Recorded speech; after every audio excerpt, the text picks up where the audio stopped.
Qindra qytetar kanë përcjell arkivolin e tij, të mbuluar me flamurin kombëtar nga shtëpia e familjes Zabërgja për tek varrezat e fshatit.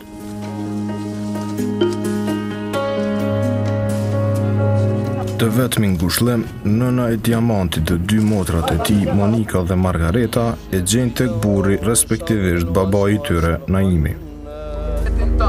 Na bashkot përsëri në xhenet, familjes së tij, episodën dhe garet. Se një akt barbari që ka ndodhur në menhen prek zemrat dhe shpirtat e gjithë shqiptarëve, por jo vetëm të shqiptarëve, por edhe të mbar njerëzimit dhe të gjithë njerëzve paqëdashës. Përveç miqve të pranishëm në këtë ceremoni ishin edhe shumë zyrtarë shtetëror dhe komunal.